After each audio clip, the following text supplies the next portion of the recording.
Hey friends, it's Kristen here. Today we are talking meatloaf. I know that's probably one of those love it or hate it kind of things. So let me know in the comments whether you love it or hate it. I know growing up as a kid, I did not like it. I think it was my mother's recipe. It was rather bland and I don't know, kind of gross like what a lot of people think about meatloaf. But once I got married and I learned my mother-in-law's recipe, which is the one I'm going to share with you guys today, I was totally changed by meatloaf and now it's one of the favorites of our family and I make it all the time. Now, I know many of you that love meatloaf probably have that family recipe that you have been making for years and years and years. That's kind of the way I am. I get it if you're not looking to change. That's not really what I'm trying to do. I just want to show you some tools that are going to make making your meatloaf a whole lot easier. So that magic tool is your stand mixer. So if you have a stand mixer, didn't realize you could use it for savory things, that's why I have fallen in love with a stand mixer. Because it's like, of course, I love making cakes and brownies and making whipped cream and all those kind of fun things, but I can't be eating those all the time. So it would really sit on my counter a lot, not getting used, except for the savory uses. I love it when I'm making hamburgers because I have like a little special mix that I like to add flavor to. Meatloaf, meatballs, mashed potatoes, shredding chicken. There's all kinds of things you can do with it beyond your sweet things that you think of a stand mixer. What I like about it is before I had my stand mixer, when I would make my meatloaf, I would have to, thanks for all the love, whoever's giving me some love there. Anyway, I would mix it with my hands because that really was just like the best way. And my hands would get so cold. And I noticed like as I get older, I think it's like the joints just got so cold and it was slimy and gross and it was miserable. So stand mixer to the rescue. So that's kind of what I just really want to share with you guys today. So my particular recipe is a pound of hamburger and a pound of sausage. I like to use the hot sausage just because I like this on the little spicier side. But if you don't like the hot, you can certainly just do just a regular, breakfast ground sausage. If you want to go more with an Italian flavor, so more like meatballs, you could go ahead and add Italian sausage to this if you wanted. You can do spicy or mild or sweet or whatever you wanted. But I just use the hot Jimmy Dean sausage. We also add Spanish rice to it. And this is usually meatloaf comes into play when I've made some Spanish rice and I have leftovers because that's what we have here. And I needed some use to use it. So Spanish rice goes into our meatloaf, adds a little bit of tomato and onion. Again, because we're kind of going spicy, it has some of those Mexican flavors in there that really give it some nice zip, and my fingers are getting all slimy here. And then we're going to go ahead and add an egg. That's kind of your binder. That's kind of standard in all meatloaf. And we're going to go ahead. Now, I am going to make my own breadcrumbs because I knew this was on the menu for tonight and I went looking for my breadcrumbs and guess what? I was out, so you have to be creative. You can certainly just take a couple slices of bread and chop it up with your manual food processor is a great way to do it.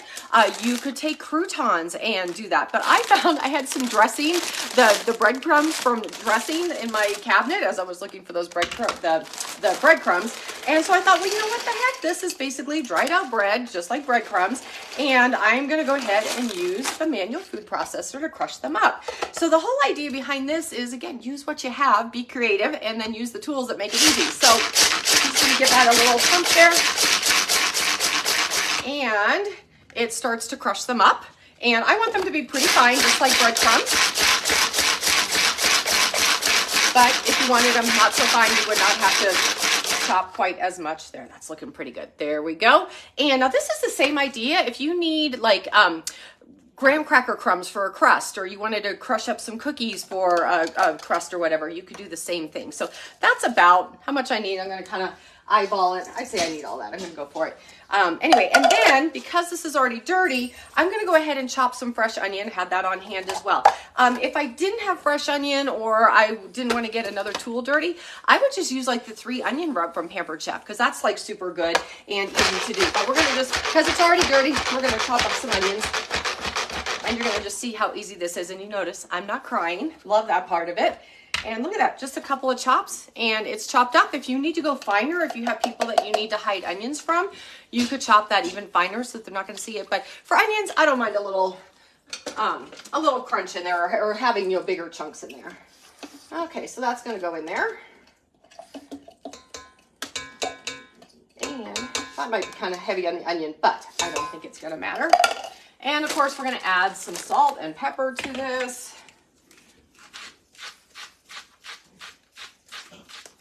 Now the sausage already has some salt in it, so I don't need to go too heavy on the salt. And same thing, I already have some spice with the pepper. Now, if you guys haven't seen these grinders from Pampered Chef, I just have to show you what's really cool about them is they do not have the grinder bar that goes up through the middle, which makes it difficult to fill. That's traditionally how these grinders are, but this one, the grinder mechanism is in the bottom, and this makes it super easy to fill with your peppercorns or your salt. So just want to point that out. I don't always get to show this tool when I'm cooking, but today I wanted to. Okay. That's it. That's all that goes in your meatloaf. Now, normally I'd be taking my hands and messing it up, but we're not having to do that. We're going to put our paddle on here and turn this on. And we're going to just turn it to mix. I only need about a minute, so we're going to change the time on this. Actually, I probably only need 45 seconds, so let's just even go lower and push the button and let it go. I'm going to bring the camera over there in just a minute once it starts mixing down. But you notice I push the button and I leave it. On the mix setting, it's actually going to ramp up in speed a little bit as it gets going. I don't have to babysit it. I don't have to know when to do it. It's just going to do it on its own. And I can go about starting to clean up. I could grab a glass of wine. I could do whatever I want while it's doing the work for me. And again, my hands are staying nice and clean. So let's go ahead. Let me bring you on over here. Let you take a look in there, see what's happening. You can see how it's getting all mixed up in there.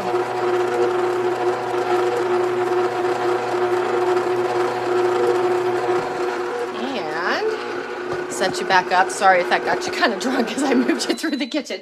Okay, and it's done. Easy peasy. And we're going to go ahead and take our paddle off. And I will show you how beautifully mixed up this is. Look at that. It is all mixed up and beautiful. Nothing more that I need to do. And then I'm just going to put this in my loaf pan, which I'm going to do in just a minute. But in the meantime, I wanted to share with you guys just a little bit more about this mixer. I used this paddle attachment today, and you notice it has like a little scraper bar on here. It goes all the way to the edge of the pan. So like if you're making cake mixes or brownies or whatever, it's always going to scrape the bowl and you're going to make sure that you're getting everything incorporated. So that's one of the attachments that comes with it. It also has a whisk. So like if you're doing whipped cream, things like that, this would be the attachment that you're going to use. And if you are a bread maker, you're going to love the little dough hook. So all these come with it. As when you buy the unit, you're going to get that. Sold separately, but I highly recommend, is this pouring shield. You can put this over the bowl like so as it's mixing, and it keeps everything contained. But then more importantly, it gives you this little chute. So like if you needed to add things as it's mixing, you just put it here in the little chute and it goes right into the bowl. So that's an accessory, but I highly recommend it. Now, the other thing that's really nice about the stand mixer from Pampered Chef is this head locks. You don't have to worry about accidentally having it fall. One time I had my thumb in there and on my KitchenAid and the head fell down on my thumb, and that did not feel good. So I don't have to worry about that. And I had talked about the presets, and that's what I like the best. So it has a custom setting, so you can do just like a traditional stand mixer. You can put it to whatever speed and time and adjust it however you'd like on that. But it has a whip setting. So like if you have a recipe that you need to make whipped cream, or you just want to make whipped cream and you're like, I don't know how long to mix it. I don't know how fast to mix it. You just put your ingredients in there and you turn it to whip and you push the button. It's going to start slow and then it's going to get faster and faster and faster. It knows how fast and it knows how long to make that whipped cream, and you're going to get those really nice stiff peaks. And a lot of times people being new to cooking or new to baking, they don't quite know what a recipe means when it says stiff peaks. And so this is going to know for you. So it's going to be a no-brainer for you. The other setting that I love, because I was not really knowledgeable about this myself, is the cream setting. So a lot of recipes have you cream your butter and your sugar. And I know I kind of had an idea what that meant, like kind of a high speed and kind of combine them. But once I saw how this creamed my butter versus what I was doing, I was like, I was not creaming it enough. And so it really does make a difference in your recipes. And this knows exactly what to do. And then it has the beat setting, the mix setting, and the knead setting. So same thing if you're making bread and you're like, well, I don't know how long to knead it. I don't know what that means. You just hit the button and it does it all for you. So I love those presets, but I also love the flexibility. You can do your own thing with it. The bowl, the blades, everything I just talked about is all dishwasher safe. So it's really easy to clean up, and has little cord storage here in the back. So when you're done with it and you need to put it away, it's easy to wrap everything up and store it away. So that's just a little bit about the stand mixer, why I love it so, especially for savory things. And again, wanted you guys to see a little bit about meatloaf and how wonderful it is for making meatloaf. Now we're going to go ahead and finish this off. I like to bake my meatloaf in stoneware because I love stoneware. Everything gets cooked on stoneware in my house. Just because it's going to give it, it's going to cook it nicely and evenly. It's going to make it kind of crusty on the outside, and that's what I like. I like that little bit of crunch on the outside, but then cook it, you know, nice and evenly, that everything's going to be cooked on the inside. So we're just going to push this in here, and it's easily cleaned up. Just some hot water. I'll add a little bit of soap because meatloaf is greasy, and you're going to need a little bit of soap to get that cleaned up. Now, if you don't have stoneware and you're buying stoneware new right now, that stoneware is dishwasher safe and is okay to put soap on it. So if you don't have a loaf pan and you're looking to buy one, the one that you're going to buy now is different than the one I have. It's actually, it's still clay. It's going to cook like this. It's going to be the same size and everything, but it's dishwasher safe. But I have the old stoneware, and I'm giving you permission. It is okay to put a little soap on it, especially if you're doing something really greasy like meatloaf, because that's what it's going to take to get it clean. Now, for my last trick with my meatloaf, now again, kind of depends what you're going for. Like if you're doing more of the Italian, you're probably not going to want to do this, but with mine being kind of spicy and a little bit on the Mexican side, I'm going to use, this is something new from Pampered Chef. It's our sweet onion sauce. It's kind of like a barbecue sauce, but even better. And I am going to put this on top, and it's going to kind of give it that nice little glaze. Now, some people like to cook their meatloaf first and then add like ketchup at the end. This would be your ketchup, your fancy ketchup. I like to do it while it's cooking because I really do like it to kind of caramelize and really kind of soak in there. So I'm just going to go ahead and take some of this and just kind of pour that on top. You can kind of eyeball it however much you like it or how much you want, and just spread that on top. And then this is going to go in the oven for about an hour, and ta-da, dinner is done. But you notice how easy that was with all the right tools, and my hands never got messy. I totally love it. So anyway, I hope you guys enjoyed this. If you have any questions, need some clarification on the recipe or anything, drop your comments below. I'd be more than happy to answer for you. And with that, I'm going to sign off and say happy cooking. Bye.